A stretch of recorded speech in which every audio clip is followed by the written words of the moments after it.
When you are told who you are and that you must be free, furthermore that you must survive, you must go on living, and that becomes a kind of compulsion, you get mixed up. It's very simple. Of course you get mixed up. If you think you must do something, which will only be the thing required of you if you do it freely. These are the sort of influences, then, that cause human beings all over the world to feel isolated, to feel that they are centers of awareness locked up in bags of skin. Now, this sensation of our identity can be shown and demonstrated to be false by some of the disciplines of our own science. When we describe a human being or any other living organism from a scientific point of view, all that means is that we're describing it carefully. We are going to describe very carefully what a human being is and what a human being does. All right. And we find that as we go on with that description, we can't describe the human being without describing the environment.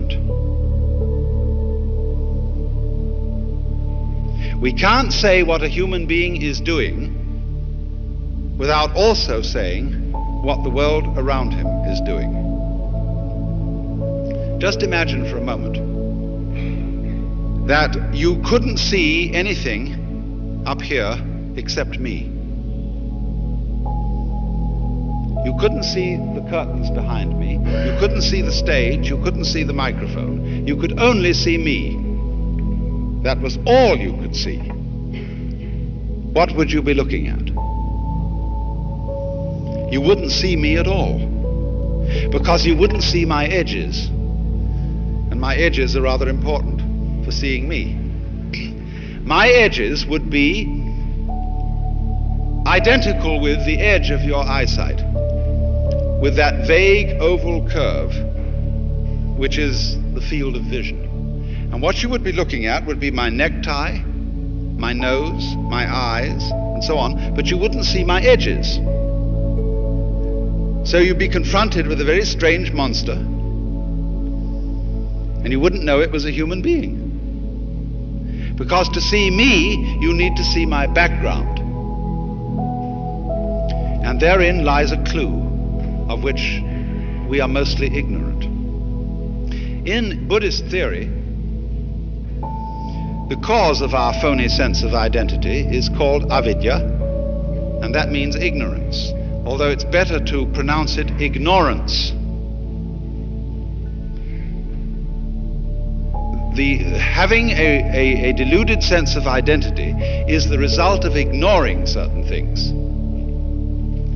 So when you look at me, and I manage by behaving up here in a kind of a more or less interesting way, I cause you to ignore my background because I concentrate attention on me. Just like a conjurer, a stage magician, in order to perform his tricks, misdirects your attention.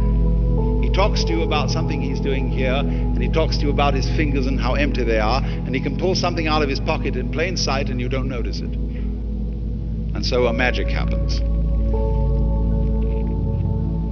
That's ignorance. Selective attention, focusing your consciousness on one thing to the exclusion of many other things. So in this way, we concentrate on the things, the figures, and we don't concentrate on the background. And so we come to think that the figure exists independently of the background. But actually, they go together. And they go together just as inseparably as backs go with fronts, as positives go with negatives, as ups go with downs, and as life goes with death. You can't separate it.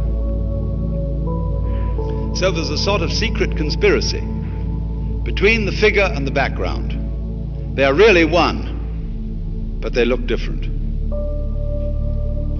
They need each other,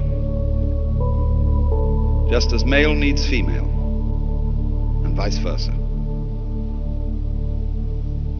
But we are ordinarily completely unaware of this. So then, when the scientist starts paying attention to behavior of people and things carefully, he discovers that they go together, that the behavior of the organism is inseparable from the behavior of its environment. So you see, if I'm to describe what I am doing, what am I doing?